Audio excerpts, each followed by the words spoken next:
elementary science. So today we are going to start with the fourth chapter of our textbook, and the name of the chapter is air. So firstly we will learn what is actually air. So by the definition of air, we can see the invisible mixture of odorless, tasteless gases that surrounds the earth. So now we will point out the key points here. Firstly, invisible mixture. That means it is not visible actually.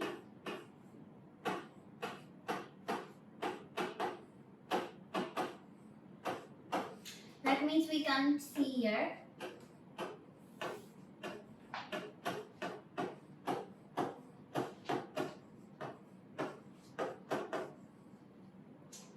Then it is odorless. That means we can't smell it. It has no smell.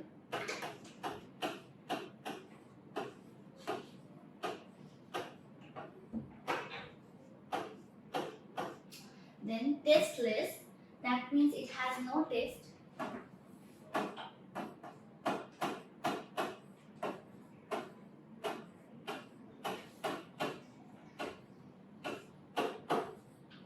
Fourth, here we have, it is an invisible mixture. That means it's a mixture of some gases.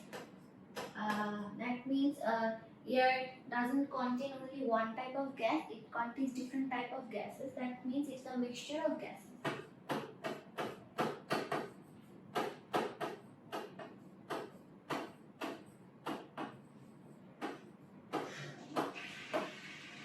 And that surrounds the earth. That means we get here in our environment.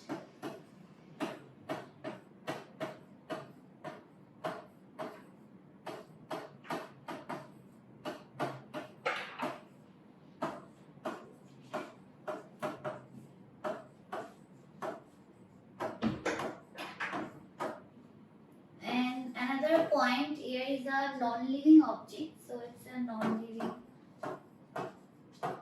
component.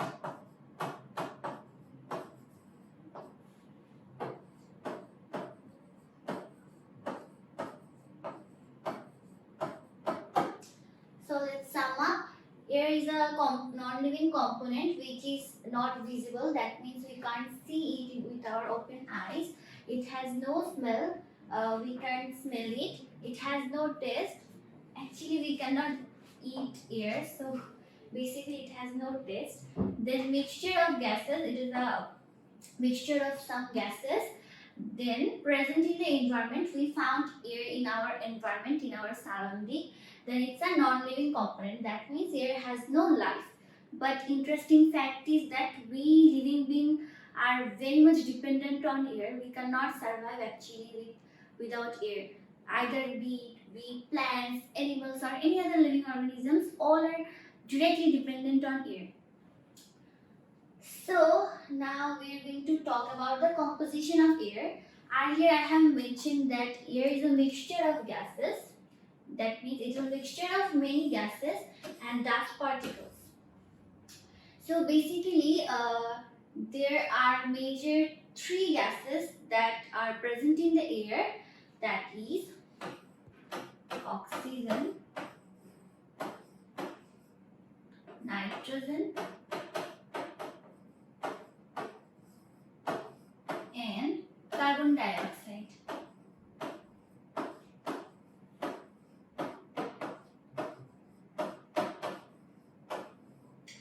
Among these three gases, the presence of nitrogen is the highest, that is almost 78%.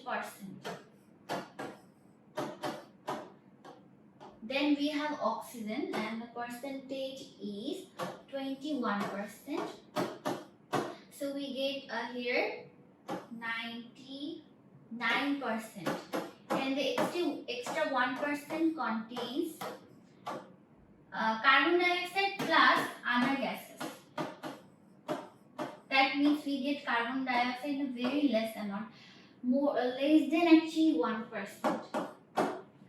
So let's sum up. So in the composition of air, we can see there is the presence of nitrogen and oxygen in a huge amount, and nitrogen is the maximum, that is almost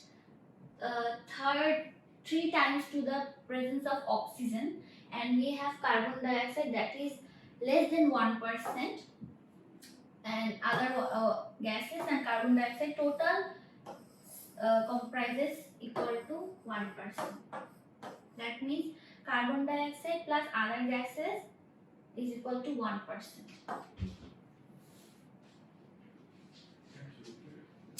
Now we will talk about the properties of air. Firstly, air occupies space. Okay. When we inflate a balloon, firstly the balloon are seen in this position. When we inflate the balloon with air, actually it blows, and thus we can see it occupies space. Then it has weight. We can see when the balloon without any air is lighter than the balloon that is inflated with air. So air has a weight.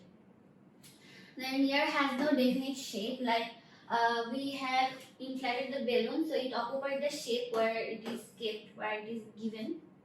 Then can be compressed. Air can be compressed to any shape, like we can compress a lot of air in a small space.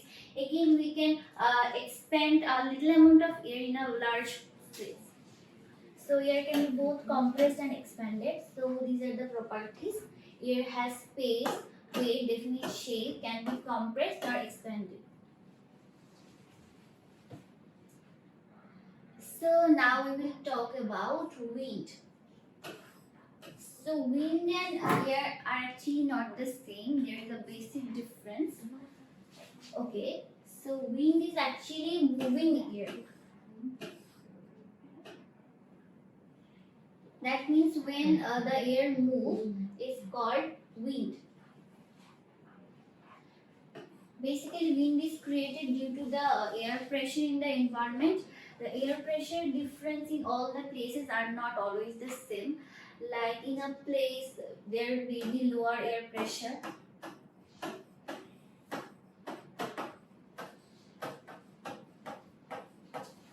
Or in a place there is higher air pressure.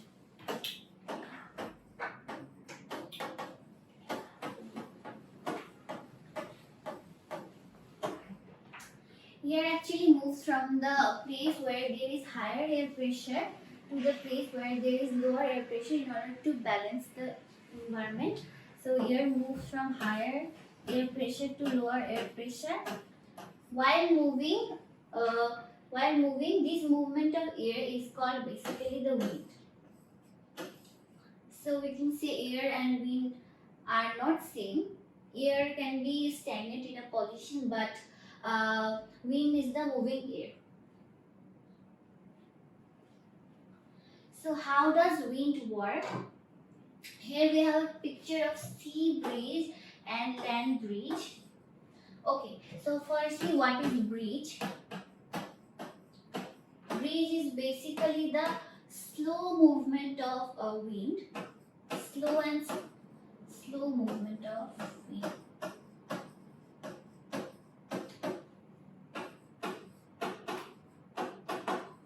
When the movement of wind is very high, then we term it as storm.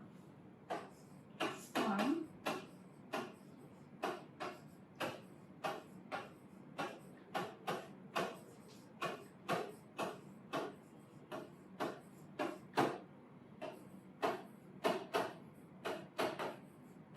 Basically, breeze is not harmful, but storm is sometimes very harmful for us. So we are here going to talk about breeze, not storm. So let me erase it. Okay, so here we have sun. Our sun sometimes do partiality with us. So while heating up, sun generally heats up the places where there is land faster than the places where there is water bodies. They heat up the places where there is water body slower than the place where there is land. So in day, we can see the atmosphere in the land is higher and warmer than the place where there is water bodies. So the atmosphere in land remains warmer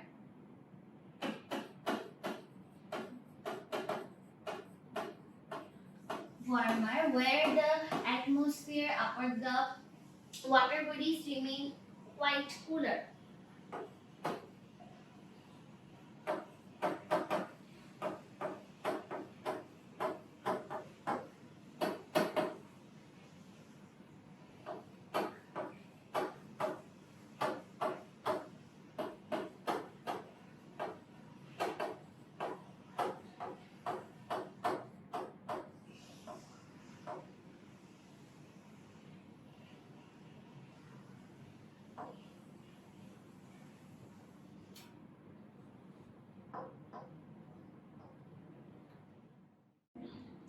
Thus, in case of sea breeze, as the air or atmosphere is warmer than the atmosphere of sea area, so what happens? The heat here, the molecules of heat, like the particles of heat here, rises up and evaporate in the atmosphere.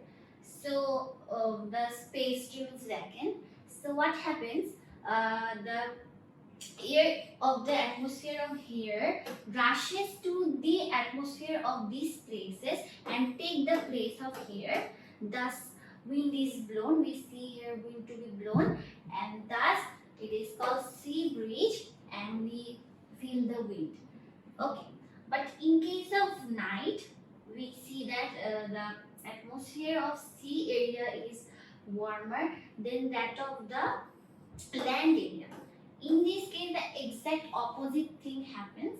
That means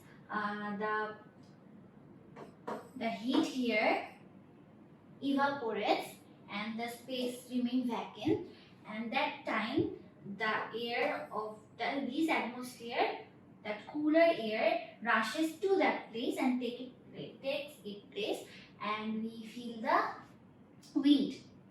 Thus, in this way, actually the wind works. That means this actually occurs due to the air pressure difference. That means here the air pressure is higher, actually higher, but here the air pressure is low.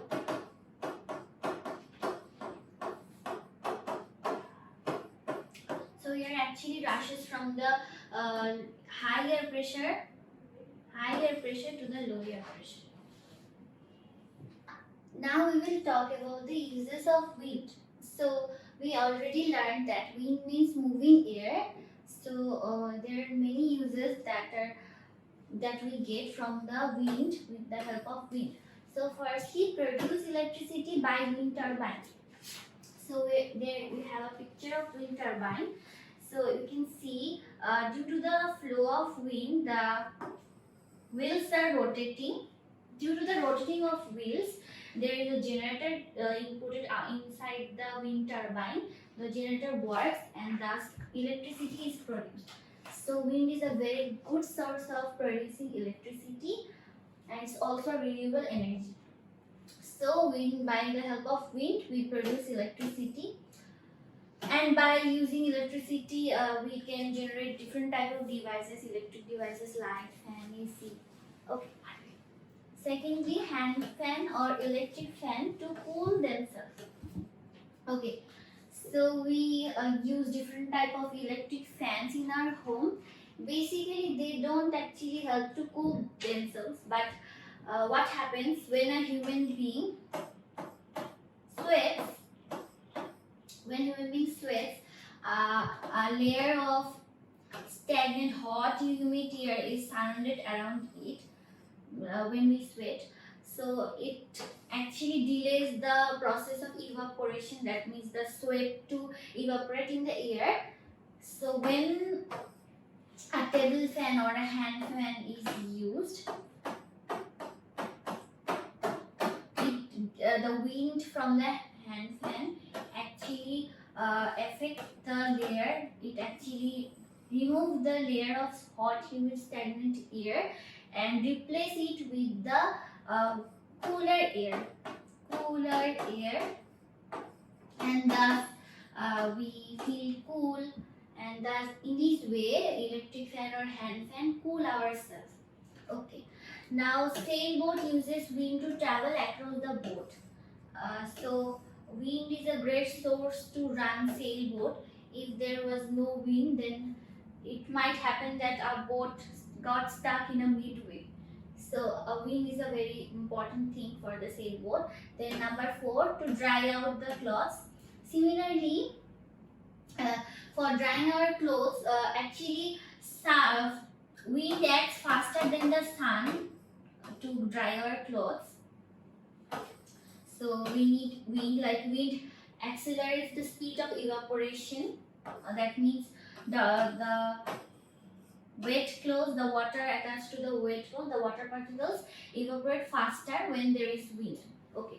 So dryer to dry our hair. Similarly, it is the same. It is maybe same mechanism that for drying our hair, we need dryer. That means wind is activated here in order to dry our hair. So these are some uses of wind. There are several uses. So wind is very important for us. Okay. So now we will see about the uses of air. So earlier I have mentioned that air is a mixture of 3 major gases.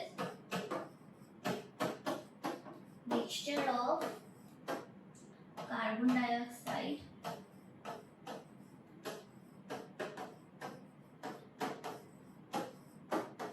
nitrogen and oxygen. Okay, firstly we need actually air to breathe. So I haven't mentioned here, we have mentioned other uses. For example, to inflate substances like packet of chips, other cans. To preserve them, we need to inflate air so that it can be preserved for a long time. Then as oxygen cylinder, so the divers or the patients need oxygen cylinder sometimes for their deficiency of oxygen. So oxygen is preserved in cylinder. Later on when they need a divers patients, we can supply them. Then to make fertilizers, so basically nitrogen is an important element to make fertilizers. So nitrogen, that means air is used to make fertilizer. Then preserving foods, I have mentioned, like to inflate substances. Similarly, to preserve food like canned food or pickles, that is needed to preserve food. Okay, to extinguish fires, so we have a fire extinguisher here. So in fire extinguisher we need the gas carbon dioxide. So to extinguish fire, the importance of air is immense. Then in soft drinks, so in soft drinks beverage like Coca-Cola, 7-Up, we see while opening the can there is a fizz coming out from the bottle. So yeah, that fizz is created actually by the use of carbon dioxide in the beverage. So these are the uses of air in our daily life.